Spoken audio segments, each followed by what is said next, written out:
বাংলার মুখ আমি দেখিয়াছি, তাই আমি পৃথিবীর রূপ খুঁজিতে যাই না আর।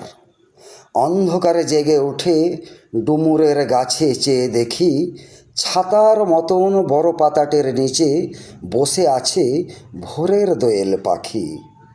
চারিদিকে চেয়ে দেখি পল্লবের স্তূপ, জাম বট কাঁঠালের হিজলের অসত্যের করে আছে চুপ।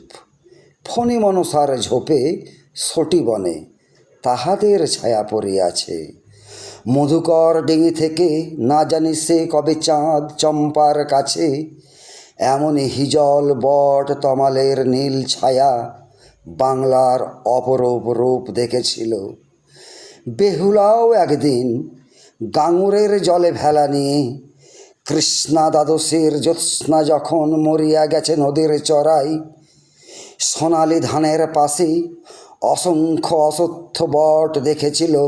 হাই, শ্যামার নরম গান শুনেছিল।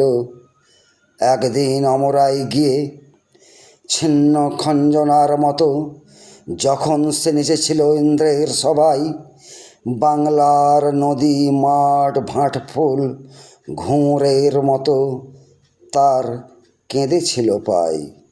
হ্যাঁ বন্ধুরা, বাংলার এই চিরন্তন শাশ্বত রূপ যা মনোমুগ্ধকর, তাই তো বলতে হয় এমন দেশটি কোথাও খুঁজে পাবে না কো তুমি। ধন্যবাদ, নমস্কার।